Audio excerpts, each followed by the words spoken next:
Welcome back, guys, to the Andrew Delic podcast. Okay, so, guys, today I'm going to do a reality check. So, before I start all my topics and everything that I want to discuss today, on my way here in my car, I was thinking about all the things I said in the past that were maybe more controversial. Then I was thinking about it. I was like, what did I actually say? I was thinking about it logically, unbiasedly, as much as I can, unbiasedly and logically. I was like, did I actually ever say anything that fucking crazy? I mean, okay, what did I say?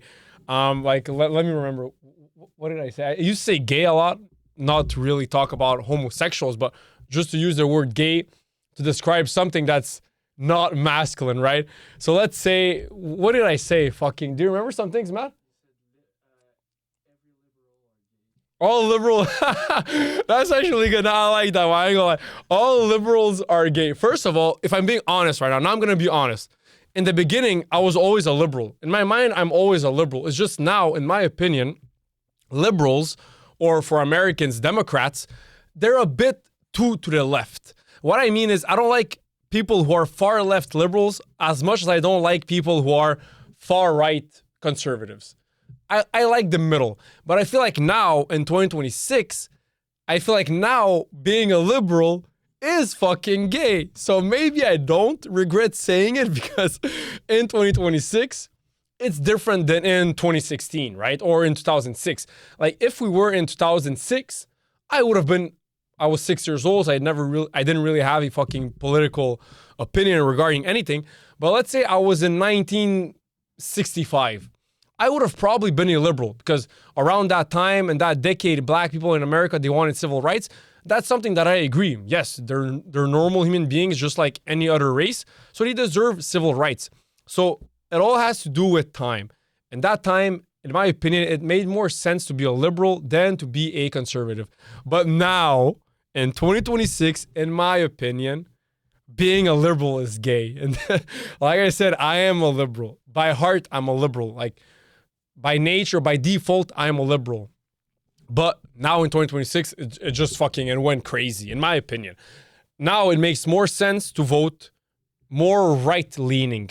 Still middle, but more right-leaning, so more conservative. Not far right. I'm not fucking saying to be a neo-Nazi and to be a racist and to be a fucking sexist and that fucking black people shouldn't have the right to vote and that we should fucking send back all immigrants and that women should fucking not have any rights. They should stay at home and not have the right to vote, not have the right to have a job, not have the right to own property or whatever. That's also to the extreme. But also at the same time, having more than two genders, that's a bit also to the extreme.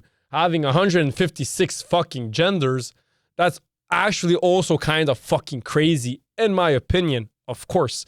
Now, that's why when I said it, of course, probably when I said it, I don't remember. I remember actually, I probably said it more than once because that's something that sounds pretty much like me. So probably when I said it in my mind, I didn't take the time to explain it to you guys seriously. I was doing more of satire comedy, which is more like my type of comedy. But yes, if I'm being honest, now in 2026, when I sit around with my friends, how we talk, I'm pretty sure all the guys that I know, they all talk the same way that I talk. Maybe not in front of a camera, but hey, we don't all talk in front of a camera. Being a liberal now in 2026, I stand by it. It's fucking gay. And that's a fact, in my opinion, especially in fucking Canada. Just imagine even worse. Imagine voting for Jagmeet fucking Singh, bro. Yo, what the actual fuck? Imagine this. Not on some racist shit. Nothing racist here.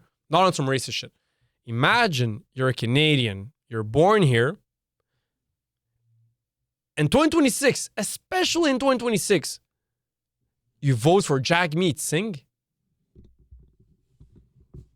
I mean, not on some racist shit, but the guy has a fucking turban on. Again, not on some cultural racist shit or anything, but fuck it. If this is considered racist, then fuck it, I'm going to say it. There's no way that the Prime Minister of Canada can have a turban on his head.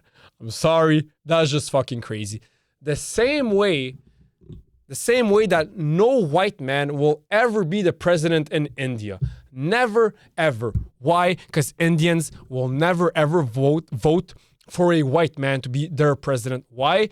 Even if he's the smartest guy on planet Earth, even if he has the best ideas, just because he's white and Christian, they will never, ever vote for him because they feel like, yes, you may be smart, you maybe have great ideas, but you're not an Indian. And we're not going to have a white man represent us. Same goes for Canada. I'm sorry. I don't give a fuck if people can call me racist. In my opinion, it's not even close to being racist. There's no fucking way that the Prime Minister of Canada will have a turban on his head. That is just fucking crazy. I ain't gonna lie. I don't know him too much. He looks like a nice guy, to be honest. He looks like a really nice guy. Maybe he probably has not the same ideology as I do regarding politics, economy, sociology, and many other things. Probably we vary, but probably have some certain similar opinions. Hey, I don't know. I don't really know him. But one thing that I do know for sure, with all my heart, there's no way on God's green earth that a man with a fucking turban on his head, again, there's nothing wrong with wearing a turban, but there's no way that a guy with a turban will be Prime Minister of Canada. Imagine sending that guy somewhere, right? Okay, we'll have the international meeting, G7 meeting, right? Knock on wood, thank God Canada are still part of the G7, even though the Liberals fucked Canada's economy so fucking badly. But hey, we're still part of the G7. Imagine G7 meeting, right? Trump, him, her, him, whatever. And then we send Jagmeet Singh. Already now, everyone's making fun of us because our country is filled with Indians. I don't have anything against Indians, but I mean, this is Canada, right? We all know what Canada is. But even now on fucking social media, Andrew Tate, everyone is fucking making fun of us that our country is filled with so many Indians. And again, I have nothing against them. I mean, you all know that no one loves and respects Indians more than I do.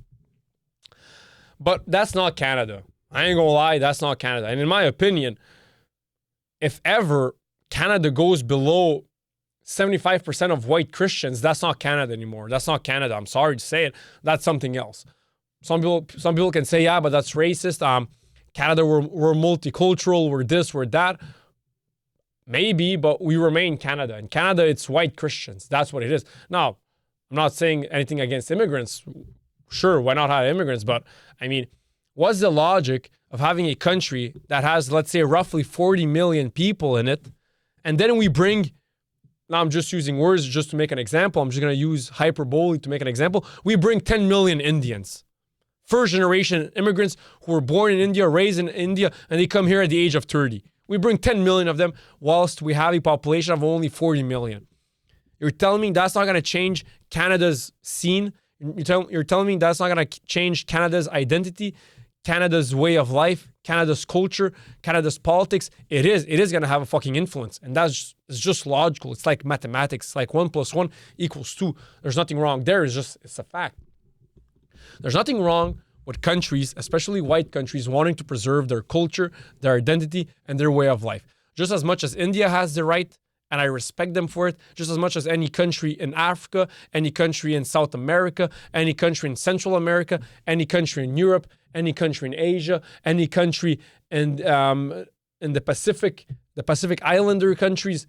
All countries on planet Earth have their right, and they have a duty to protect their culture, their way of life, their people, their ideologies, their language, their food, whatever, their national interests. They all have the right to do it. And so do white countries. Just being logical and being fair. That's what I'm saying. There's no way someone should vote NDP. I understand maybe if you're Indian, you're going to vote for him. But if you're a white Canadian, you're voting for Jagmeet Singh. I mean, again, nothing wrong there. You have the right to vote for who you are, for who you want to vote for. But I mean, it's just a bit crazy seeing a guy with a turban being the leader of Canada, being the Prime Minister of Canada. Now, that may be racist. I don't think that's racist because in order for you to be racist, you need to think that a race is below you. I don't believe it. I feel like we're all one race. We're all the human race. So I don't see races. I only see humans with different skin tones, different way of life, different religions, different identity, different ethnic background. So I'm not racist. I'm just saying, just as much as Congo will never ever vote in a white man to be their president just because he's white, Same goes for Indians who will never ever vote in a white man to be their president because he's white. Just as much as any Chinese, any Asian government will never, ever, ever vote for a white man to be their leader just because he's white. That's pretty fucking normal in my opinion. There's nothing wrong there.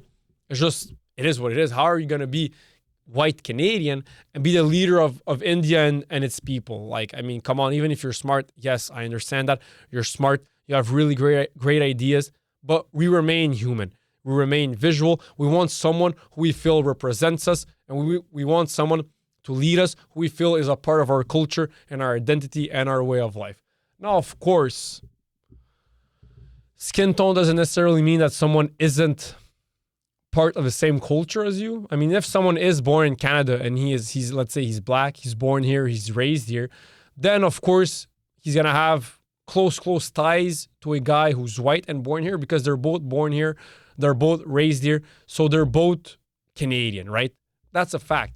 So it is a question of, it's also a question of, so it's not a question of skin tone, it's also a question of where you're born, where you're raised, where your heart lays, where your values are, which national interests you put first. That's a big thing, because growing up as a second generation immigrant, so a son of immigrants, and then having grown up with other son of immigrants, I know that most of them, I know where their loyalty lies when it comes to national interests. And most of them love more their parents' countries than their own country. Why? I guess at home, their parents tell them that, no, you know what, fuck Canada, we love Serbia more. No, fuck Canada, we love Algeria more. Fuck Canada, we love Congo more. Fuck Canada, we love Haiti more. Whatever. But I know, having grown up with immigrants here in Quebec, like myself, who is a second generation immigrant, meaning that you're born here to parents who immigrated from another country to Canada, I can vouch that 85%, not even more, 95% of second generation immigrant kids prefer their parents' countries to their own country. I am part of the 5% who doesn't. I prefer way more. I don't even consider myself Serbian Canadian. I consider myself Canadian. Then, of course, if someone asks me, what's your background? Then, of course, I'm going to say, well, my parents came from Serbia. So my background is Serbian, it's ex-Yugoslavian, it's European. Of course, I'm not fucking dumb, and I'm not denying the reality of stuff. I'm not denying it. But the fact remains, in my opinion, I am Canadian. I put Canada's national interests at first, and I will always put its national interests at first over Serbia, because I'm not Serbian. I'm going to be honest, I'm not. Yes, my origins are Serbian, just as much as any English Canadian comes from England originally, just as much as any Quebecois comes from France originally. Now, of course, it is also a question of generations. I mean, I'm second generation. If you're third, you're a bit less cultured when it comes to your grandparents' country. It's normal. Grandparents, me, it's my parents. I speak the language. Most of third generation immigrants, they don't speak the language anymore. Of course, there's many other aspects that come into play. Having studied in sociology, there's like a class where we talk about it, so I learned a little bit about it, but there's also a lot of logical things, and also just by living life, seeing things with my eyes, experiencing certain experiences with other people, I just understand these things, just like many other people do. It's nothing that complicated. It's very logical. That's why I'm saying that. That's why I love when I love how America put into law that you have to be born on American soil to be allowed to be the president of the United States. And there should also be like another fucking, how can I say this? There should be like another law or another step in order for you to process, in order for you to be allowed to run for prime minister in Canada. If you are a second generation immigrant or even first generation immigrant, in my opinion, Canada should put into law that you have to be born in Canada in order to run for the prime minister's office. In my opinion, that should be a law. So let's say we go by my laws, how I would like it. So first of all, you have to be born on Canadian soil to run for prime minister. That's number one. Number two, if you're a second generation immigrant, you have to be born, of course, you're second generation, so of course you're going to be born on Canadian soil. But On top of that, you have to sign a document, a contract, where it says that if in case of war or national interest or national conflict between Canada and your parents' country, you have to on 100%, not 90%, not 80%, not 50%, not, but let's be fair, let's do 50-50. No, 100%, all of your heart, all of your work, all of your willpower has to be for Canada's interests, not for your parents' countries, not for your grandparents' countries, not for your neighbor's dog's country, for Canada's country. You also have to sign that in case of war, let's say my parents are from Serbia, I'm Canadian. So in my case, it would be in case of war between Canada and Serbia, you have to bomb the shit out of Serbia. You have to protect Canada's interests. That should be like a document that anyone who's a second generation immigrant has to sign in order to be allowed to present himself to become the Prime Minister of Canada. You have to. Why? Some people can say that that's too much. I'm telling you, it's not. Having grown up amongst most of my friends were second generation immigrants like myself, I know how they think deep inside, at home, how they talk. Most of them love their parents' country more than their own country, which is Canada. And that's a fact. Having grown up with them, I know how they think. Now, not all of them. Like I said, there are some people who are like me, who prefer the country they're born in, the country they're raised in, more than their parents' country, which in my opinion makes more sense. I mean, this country gave my parents everything. My parents came from Yugoslavia, ex-Yugoslavia, where there was a civil war. My dad almost got killed living in Sarajevo as a Christian amongst Muslims. He had to escape. He escaped to Serbia. Then he came here as a refugee with my mom. Canada opens its arms to my dad, to my mom. Then they were able to have me and my brother. Now we have a very peaceful and fruitful and beautiful life because of Canada, who opened its arms to us. So of course, I'm going to show more love to Canada than to Serbia or ex-Yugoslavia. Number one, because they did more for my parents than ex-Yugoslavia ever did. They gave more to my parents: peace, prosperity, the pursuit of happiness in a safe and loving home. And second of all, which is probably the most important, I am born here and I'm raised here. So I am, of course, way more Canadian than I will ever be Serbian. I'm Serbian by origin. Of course, I speak the language. It's my mother tongue. It's the first language I learned. Of course, that's also a fact. All my family members still live in Serbia or Bosnia or Croatia. That's also a fact of life. But me, Andrei Delic, as an individual, I am Canadian to Serbian parents. So like I said, number one, just like in America, if you're not born on American soil, you're not allowed to run for president of the United States. That's something that also Canada should have, and all Western countries on planet Earth should have. So Canada, first of all, should implement a new law that if you want to be Prime Minister of Canada, you have to be born on American soil, on Canadian soil. That's number one. Number two, if you're a second generation immigrant like myself, you have to sign a document, a paper. It has to be videotaped. There has to be fucking witnesses that where it says that in case of war between Canada and your parents' country, your country of origin from your parents, in case of war, you have to be on Canada's side. You have to act accordingly in terms of Canada's national interest and in terms of their best interest for Canada and all Canadians, not to 50%, not to 70%, not to 99.99999%, but to 100%. That's a fact. So having talked about all of this, I mean, let me get back to the beginning. So yeah, I never actually said anything that fucked up, in my opinion. Now, some people can say that, no, you know what, you shouldn't use the word gay. Like I said, it has nothing to do with sexual orientation. Like I said in the previous episodes where I did say that, you know what, voting liberal is gay. What else did I say? I think once I said like walking outside when it's raining with a fucking umbrella is gay.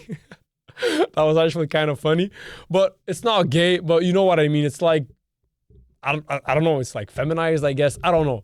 We all know, like I said, when I say something is gay, when people say that something is gay, 99% of the time, it has nothing to do with sexual orientation. It just has to do with something that's not very masculine and not very masculine. I guess that's a good way. That's a good way to frame it. I guess that's number one. That's why when I said those things, in my opinion, that's not that crazy. In my opinion. What else did I fucking say? That immigrants should assimilate. Again, I don't think that's crazy. That's much crazy. I feel like many people have the same opinion as I do. Some people don't, which they have the right. I don't get angry. I don't really give a fuck. I mean, even now, whilst I'm talking like this, my immigrant friends who don't agree with me, they still see my clips. They just don't agree. And they still remain my friends because they're like, yeah, well, he has his way of thinking. I have my way of thinking. We're all different. Hey, fuck it. Just as much as whenever I'm with my friends and we argue and we debate about certain topics in politics and in religion, philosophy, sports, soccer a lot also, I'm mostly the black sheep in all those conversations. Of course, it's normal. Maybe not in soccer because most of my friends also love fucking dick ride Messi like I do. But when it comes to politics and religion and social plays, I can say, des enjeux, yeah. When it comes to those type of things, me hanging around with a lot of immigrants, I have a minority way of thinking, meaning that my way of thinking amongst other immigrants, amongst other people who are second generation immigrants, I'm in a vast minority, a very, very big minority. I don't know any immigrant or any other second generation immigrant except from Luca, my brother. Maybe, I don't know, from the top of my head. I don't really think I know someone who thinks the same way that I do when it comes to politics, immigration, and everything, whilst being a second generation immigrant. But hey, we remain friends. We have different opinions. That's just life. We're all different human beings. That's the beauty of life. That's what makes society so great. That's what makes democracy so fruitful. That's what makes democracy advance so well. That's what makes Western societies innovate so well and advance so well, is that the fact that everyone has the right to their opinion, everyone has the right to express their opinions, and everyone has the right to think the way that they want to think, to vote for who they want to vote, to have an opinion on whatever they want to have the opinion that they want to have regarding whatever topic. You have the right to have whatever opinion you want to have. You have the right to express yourself, even if people don't agree with you. You have the right to express yourself. And what makes society even better, Western society, is that even if we disagree on topics, we can still sit down like civilized human beings, not cause any violence, not pull out any guns, just sit down like civilized human beings and talk, discuss, argument, debate. Maybe you guys come to a conclusion. Maybe you guys agree to disagree. But that's what makes democracy so beautiful. That's what makes a Western society so prosperous and so beautiful and so safe, is that you have the right to express yourself. You have the right to have the ideology that you want to have without fearing for violence, without fearing that someone's going to kill you. Of course, I mean, Charlie Kirk, right? He never said anything illegal. He never did anything illegal. He simply spoke his mind. He said what he thought. He expressed his opinion. He expressed his thoughts, and he got killed for it. Now, that's illegal. It can happen. I mean, you're allowed to break the law, but you're just going to suffer the consequences of it. That's what happened with his shooter, with his killer. Killed him, but hey, now he's going to suffer the consequences. So, of course, but in my opinion, I mean, if I was Charlie Kirk, that famous, that known around the world, and that hated on, I mean, many people hated Charlie Kirk. Like it or not, when it comes to politics, when it comes to religion, when it comes to race, when it comes to all of these touchy subjects, mostly politics and religion, which is probably 95% of what Charlie Kirk mostly talked about was politics and religion. When it comes to those topics, and when you're controversial, I mean, in my opinion, Charlie Kirk wasn't that controversial. He never really said that something mean. I mean, Andrew Tate, I can understand people hating on him because he's way more controversial than Charlie Kirk, in my opinion. But again, I mean, whenever I watch Andrew Tate speak, whenever I watch him do his show, do his podcast, or just fucking speak in front of a camera, me personally, it's for entertainment. I find the guy fucking funny as hell, man. I ain't gonna lie. He's actually really smart. I mean, he's not a fucking, I mean, He's not like Jordan Peterson smart. He's not that type. He's not an intellectual. He's like more street smart, but he's really fucking funny. You gotta give it to him. I understand mostly feminists not liking him because he's really strong in like women having a traditional role, not having a high body count, that a woman should like quote unquote be a servant to man. So I understand a woman not liking him. I understand feminists not liking him. But like, broski, like I don't agree with everything he said because sometimes he went a bit to the extreme. Although I feel like when he goes to the extreme, he does that for shits and giggles, for laughs and giggles, to fuck around and just have some fun and just to catch people's attention. That's why I feel like he does it the most when he goes like to the extreme and he says that like, oh, all women are whores and that all of that shit when he says all of that. But if I'm being honest, me personally, I find the guy fucking funny as hell. But to get back to my main point, if I was Charlie Kirk, that famous, that controversial, constantly commentating on politics, on religion, and everything else, I would never do live outside shows, especially not in America where everyone is packing a fucking gun. I don't give a fuck. America, especially in the South, everyone's packing a fucking gun. Even in the North, mostly in the South, but even in the North of America, everyone's packing. Everyone. And people over there are way more violent in general than Canadians. Canadians are way more peaceful and way more tolerant, I might say, than Americans. Americans are way more extravagant, flamboyant, loud, obnoxious. Can also add. I mean, I don't want to bash Americans. I mean, no one loves Americans more than I do. No one loves and respects America and Americans more than I do. But it's a fact. They're more loud. They're more in your face type of mentality than Canadians in general. So if I was Charlie Kirk, that fucking famous. I mean, the guy was known not only around the world. I mean, recently Vladimir Putin talked about him. That's how famous he was. But almost everyone in America knew for Charlie Kirk. Almost everyone in America knew who Charlie Kirk was. A big political commentator, a really big fucking political commentator, and it was really fucking famous. So being that famous as a political commentator, that is different. If Joe Rogan, we can argue that Joe Rogan and Charlie Kirk have the same level of fame. Maybe even Joe Rogan has even more fame than Charlie Kirk. Joe Rogan has the biggest podcast in the world. So you can even argue easily, and fabulously that Joe Rogan is even more popular than Charlie Kirk. But Joe Rogan isn't as controversial. I mean, he was known to be controversial with his takes when it came to like modern day medicine, when it was like during COVID and everything. But that's not political. I mean, it can be considered political, but it's not human nature. It's not regarding humans in society. It's not something that's regarding religion, regarding people's faith. It's something else. So like whenever he says his opinion regarding vaccines and all that shit, it doesn't really get people riled up. I mean, it can get people riled up, but not to a point where you hate him.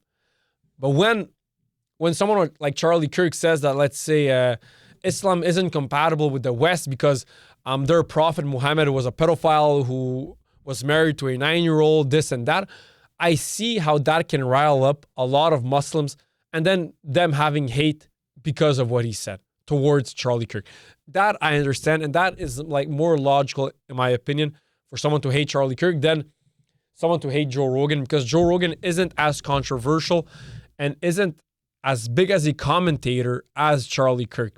Joe Rogan is more of a get someone on his podcast, get a guest, ask him questions, fuck around, ask all type of questions, and just have fun. Charlie Kirk, although he does have a podcast, he can be considered as a podcaster. He's more considered like a political commentator. And that's where it gets touchy and that's where it gets risky. And him being so fucking famous. Imagine if Nick Fuentes, my G, Nick Fuentes, I'm joking. He's an anti-Semite. That's why he's never going to be my dog. But there are some things that he says that I agree with him. And he is really fucking smart. And his verbal IQ is through the roof for Nick Fuentes. It's like, imagine if Nick Fuentes was to do public shows or public debates with students out in public in America, yo, I would give him 2 shows before he gets shot.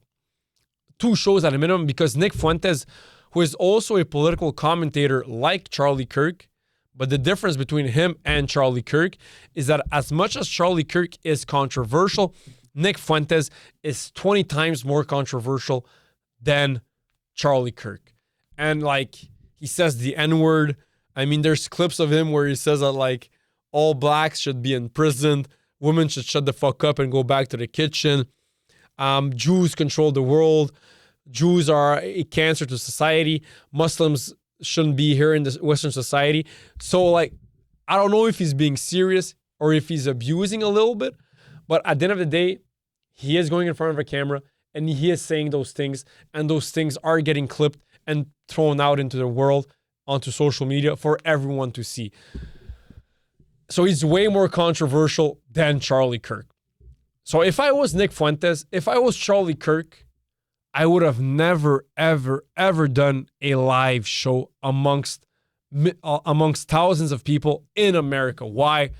Because you know that there are some people who are fucking crazy in this world. There are some people who are mentally unstable, who don't understand the concept of freedom of speech, the liberty to express yourself, the freedom to express yourself. Some people don't understand that.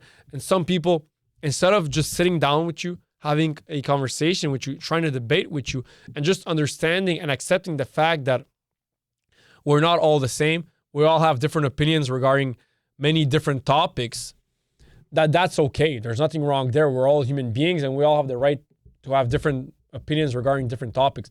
There's nothing wrong there. But some people are just mentally fucking insane. They're mentally unstable also. You add that, you give that person a gun, you get him riled up on a public figure who says something that he doesn't agree upon, and a lot of chaos can happen.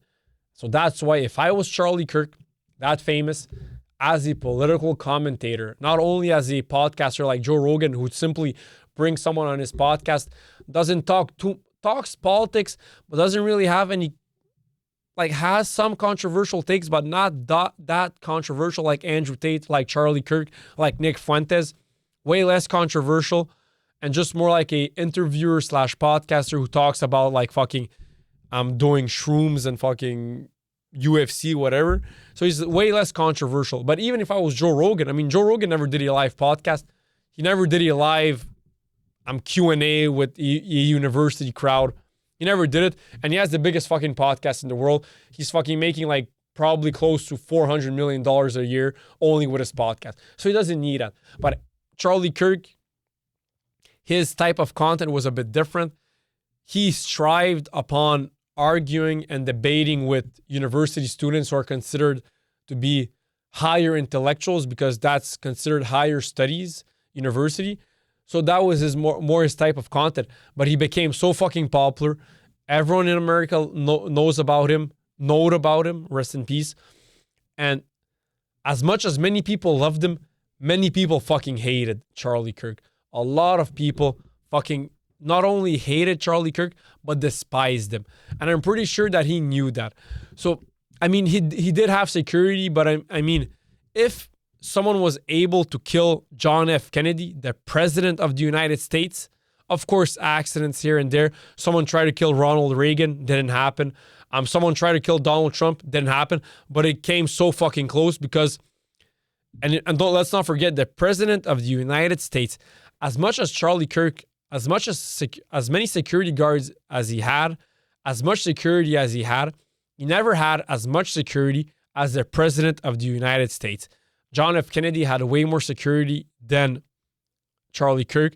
Donald Trump had way more security than Charlie Kirk.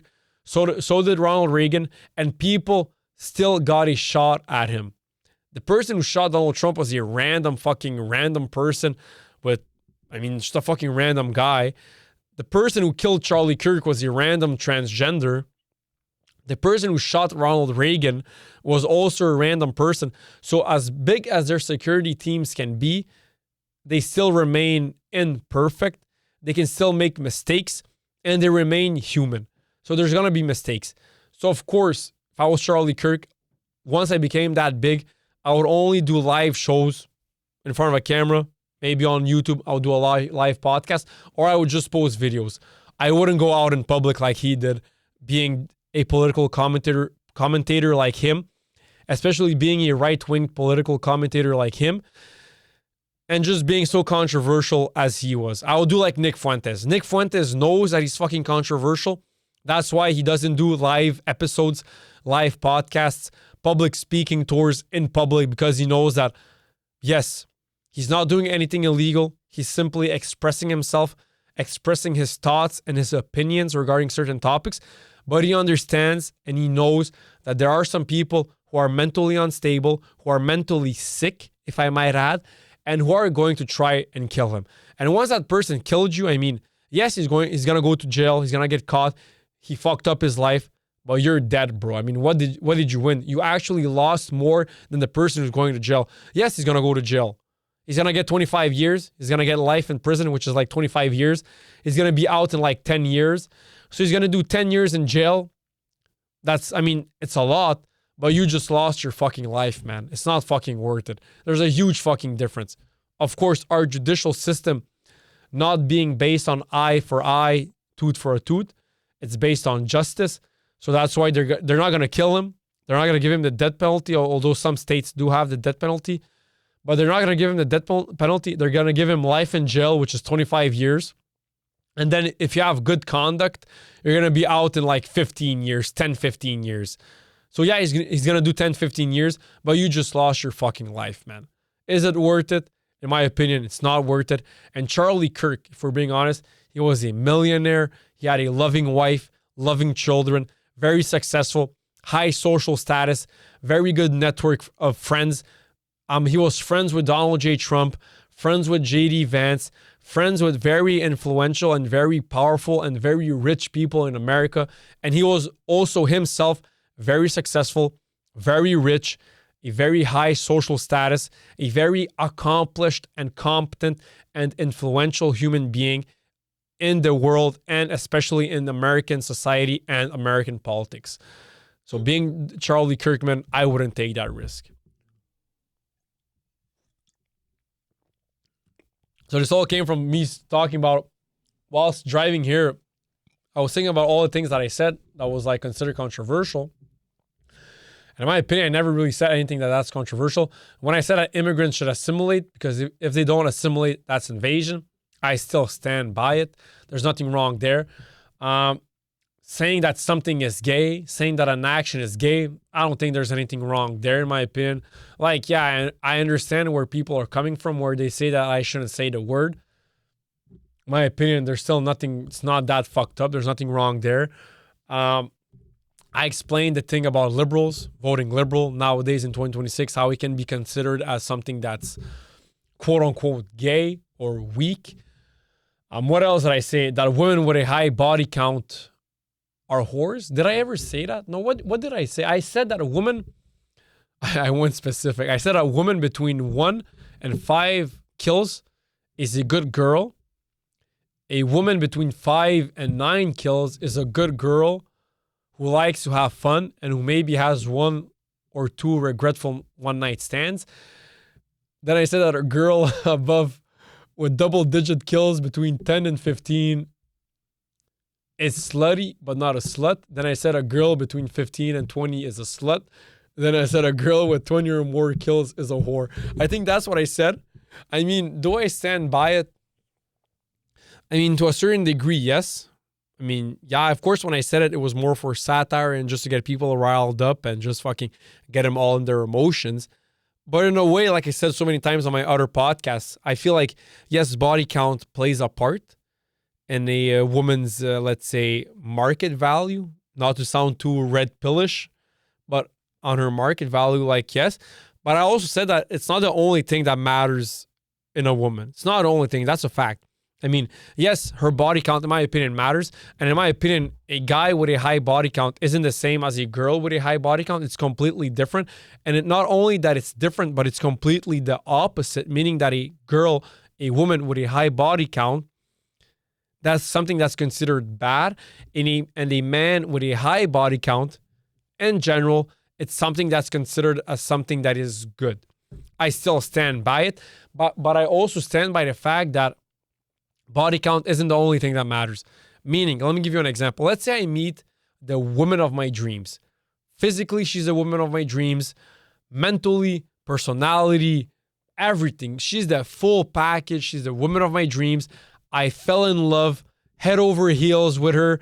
I can't stop thinking about her. I can't sleep at night because I'm only thinking about her. So I'm fully in love with the girl, right? I would burn the world for her.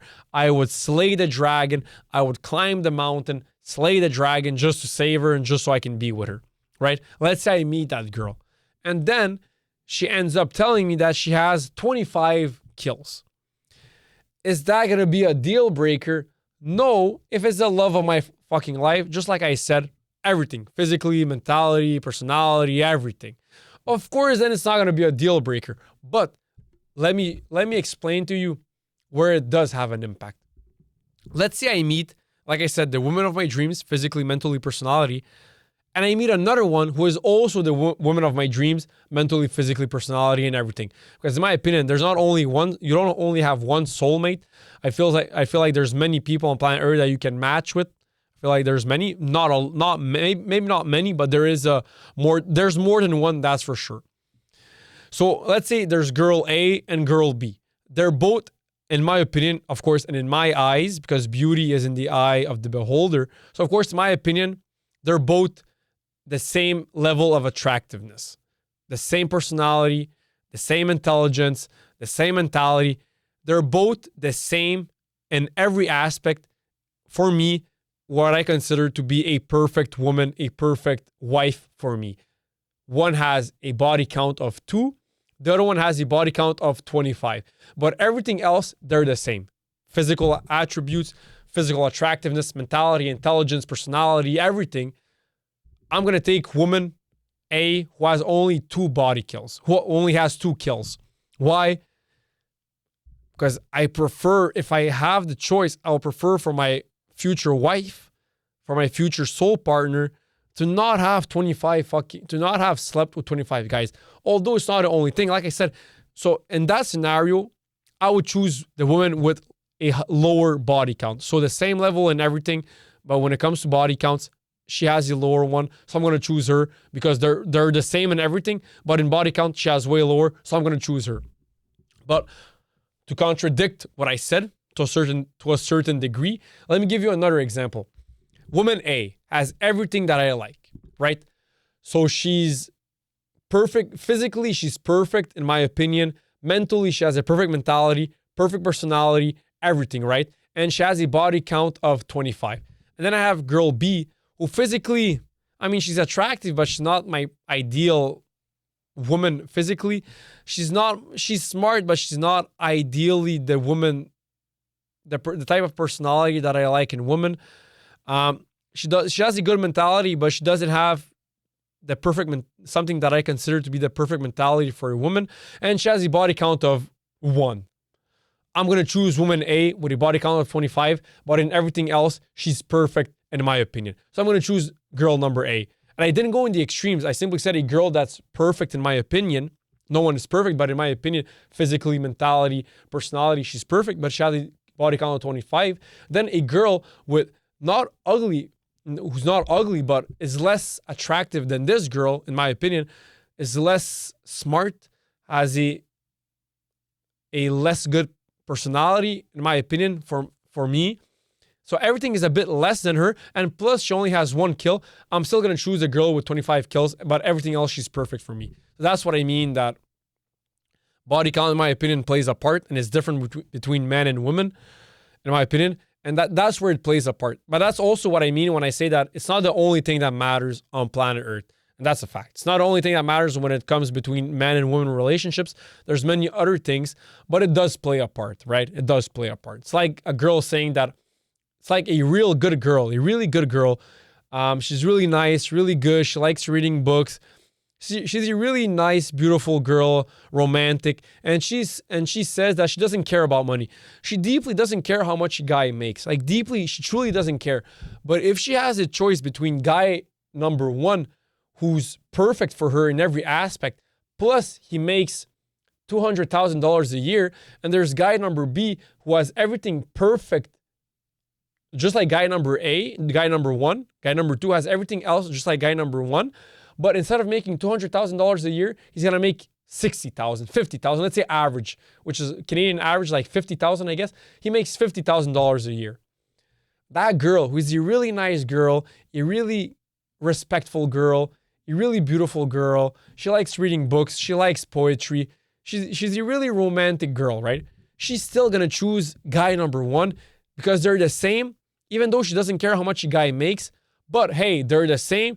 And I mean, this guy makes $200,000 a year. He makes $50,000 a year. Even though she's a girl who's really not, how can I say this, superficial, she's really not a gold digger. Like, she doesn't give a fuck about money. But if she has choice between guy number one and guy number two, who are literally the same, but this one makes $200,000 a year and he makes $50,000 a year, she's going to choose guy number one because he makes more money.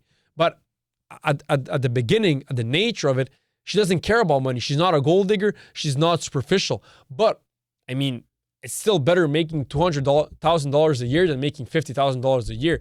And it means you're going to have better trips. You're going to be allowed to afford better clothes, maybe have a nicer car, a nicer home. It's just better, right? Even though she doesn't care about money, it's just a fact of life. Same goes for me when it comes to body count. I'm not saying that a girl who has more than 20 kilos, she's a fucking whore and she doesn't deserve anything and she's a worthless human being. That's not what I'm saying. But that someone who denies the fact that it does play a role, that it does play a part, in my opinion, you're either lying to yourself or you're just shying away from the truth. Because in my opinion, that's just simply the truth. Same goes for the girl who simply doesn't give a fuck how much a guy makes. She just likes the guy for who he is, for his personality, for his physical looks also, and everything else. But if he makes more money, hey, that's a plus. Same goes for this. If a woman has a lower body count, in my opinion, that's just a plus. It's not a negative. It's not a minus. It's just a plus, in my opinion. So that's what I mean. So I talk about, well, what else did I say, man? Fuck. When I said that I'm not Muslims, when I said that Islam wasn't compatible with the West, I mean, there's nothing fucked up there. I don't know why people got so riled up, in my opinion. I mean, it's like if someone told me Eastern Europe, Slavic people, Slavic culture, Eastern European culture is different than Western European culture. And since it's different, there can be a little bit of clash. The reason why I'm saying a little bit and that Islam and the Western world has a way bigger clash is that, like it or not, Eastern Europeans are way closer to the Western world in terms of culture, in terms of mentality, in terms of way of life, in terms of perception of life, in terms of everything. They're way closer than Muslim Arabs. And that's a fact. I mean, same religion. They're both Europeans. They're both white. There's way more similarities. That's why there's not so much of a big clash. But if someone was to say Serbian culture isn't the same as Canadian culture, isn't the same as American culture, and there could be a clash, I would say, yeah, that's just logical, critical thinking. That's just logical, rational, critical fucking thinking. Yes, I agree.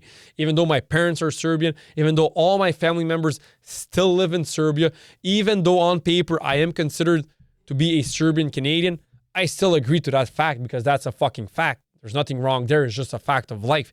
Different culture, different way of life, although it's way more similar than Canadian and, let's say, a Moroccan culture. It's still way more similar, but it's still different. That's a fact. Americans and the Russians are way more similar, although they are vastly and very different. They're still way more similar than Americans and fucking people from Madagascar. Although Russians and Americans are really different and they don't have a lot of similarities, it's still way more similar. They're both Christian, they're both white, they're both capitalistic, they're both made from European mentality. They're both based on Judeo-Christian values, especially Christian values, which if people don't want to agree, but it remains a fact, the Western world and just Europe in general is created on Christian values, just like America and just like Canada. It is created on Christian values. The founding fathers of America were Christian, were Protestant. out of the 56 of the founding fathers, 55 of those were Protestant. And the other one was like probably Catholic, or he was an atheist. But he wasn't Muslim, and he definitely wasn't a Muslim or a Jew. He was a Christian, or he was an atheist, or maybe 55 of those 56 were Protestant. That's a fact. 55 of the 56 founding fathers. I think it's 56. It's roughly around that number for America's founding fathers. It's roughly around that number were Protestant. And that's why America is founded. And the reason that America is so prosperous, and in my opinion, such a beautiful country, is because it is founded on Protestant values. And that's a fact. It was founded by British, it was founded by English people who then became Americans. So that's why, I mean, in my opinion, it's nothing crazy when I said that Islam isn't compatible with the West. Why? Because Islam values and Christian values are different values. That's a fact. I'm not saying that one is better than the other, although I could simply say it and easily say it with confidence that, in my opinion, Christian values are better than Muslim values. But hey, I don't want to get there. But it's a fact of life that Islam isn't compatible with the West. Doesn't mean that an individual who is Muslim won't be compatible in the West. That's not what I'm saying. I'm talking in the generality of things, in the global, the big scene, in the big picture of things. Islam isn't compatible with the West. All Muslim countries, they have, to a certain degree, Sharia law. Sharia law, which comes from religion. No Western country, in their politics or in their laws, Christianity plays a role. None of them. There's a difference. And not only is that a major difference, their way of thinking is different in general. Of course, you can find a Muslim who's going to assimilate an American culture very well, and he's going to be a big pioneer, and he's going to have a really big impact in American culture. That can happen, and it happened many times. I'm just saying, in the vast generality of things, Islam isn't compatible with the West. And even if I was Muslim, I wouldn't get angry. I would simply say yes. And if I was Muslim and I was living in a country where I feel like the values are different, I don't agree with their way of life, I don't agree with their way of thinking, I don't agree with their politics, I would simply look for a way out to go live in a country where I do agree with the way of life, where I do agree with the way of thinking, where I do agree with the politics, and where I do agree with the people and just everything in general. Although, of course, you're never going to agree to 100%, but in general, you find a country where you feel like you agree the most. So that's why, in my opinion, that was never crazy. Although in that clip, I was really politically correct. I said like 95% of Muslims are really, really good people, which is a fact. Although it's not 95%, I was just being really politically correct. But the vast majority of Muslims are really good people, normal people. I have many friends who are Muslims, but it's also a fucking fact. And even if you're Muslim, you can still agree to the fact that it's a fact that there is a certain population, a certain percentage of Muslims who want to implement Sharia law, who want to change Western society, who want to implement Sharia law in the Western world. That's a fact of life.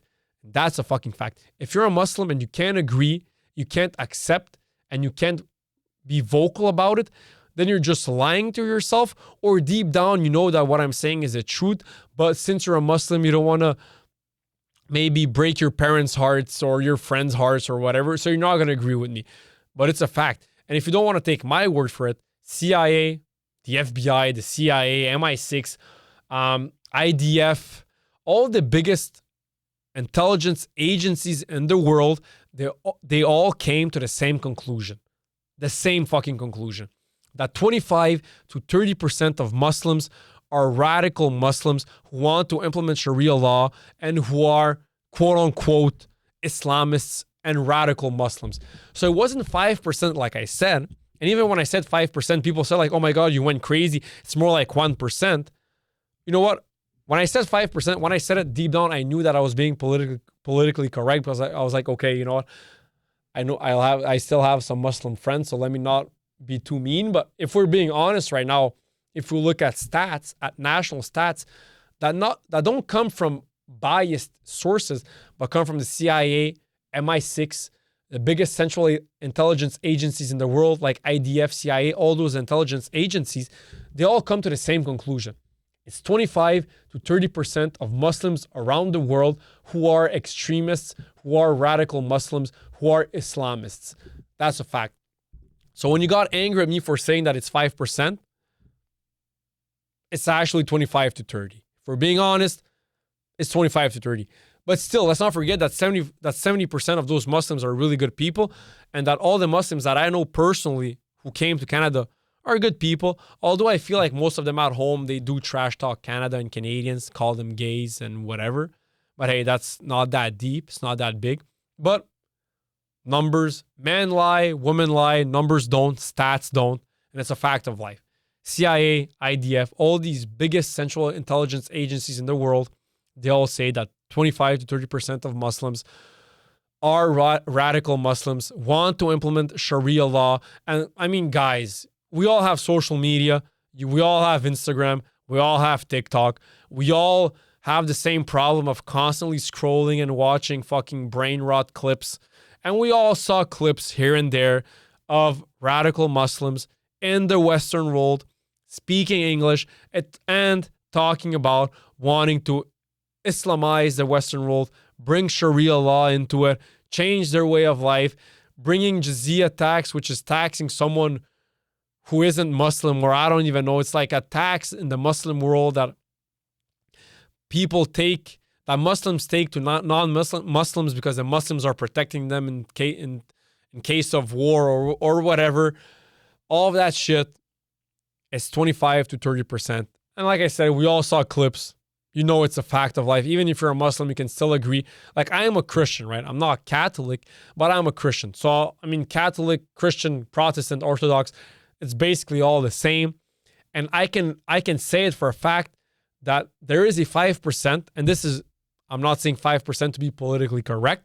I'm not saying 5% to defend my people or to defend my religion, but it's a fact did by many different journals, many different researchers, and many different investigative journalists, that 5% of all priests in the world have touched little kids in a sexual manner.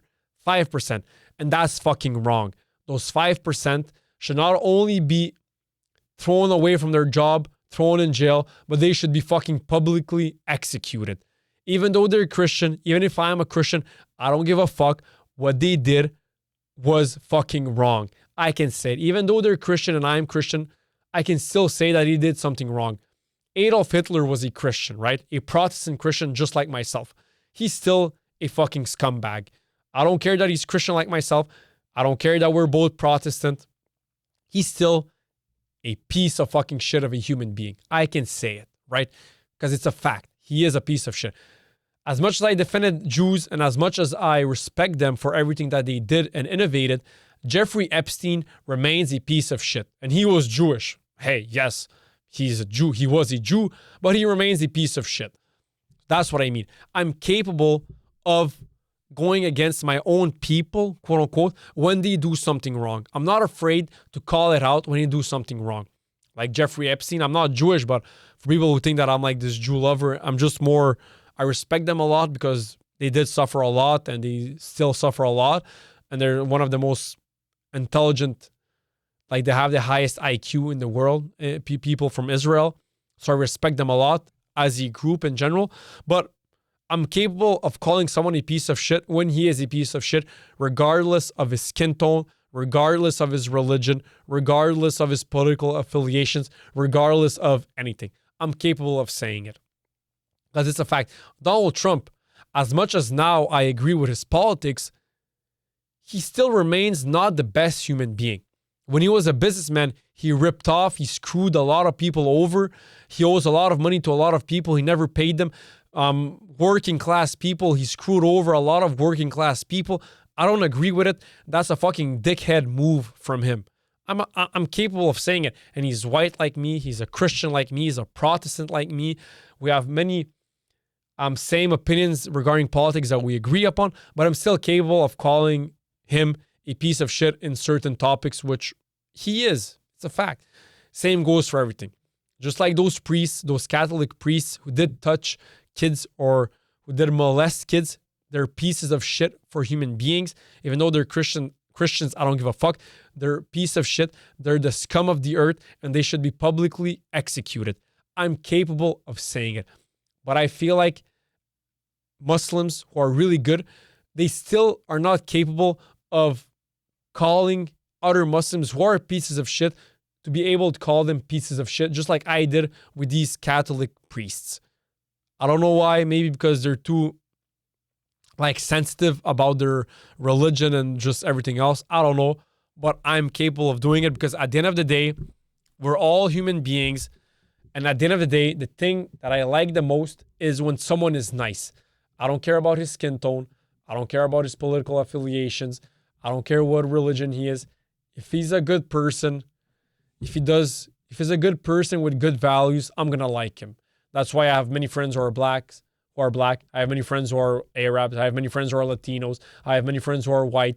I have many friends who are Asian. I don't care who you are, what you look like, where you came from, where your parents came from, what your name sounds like, what your last name sounds like.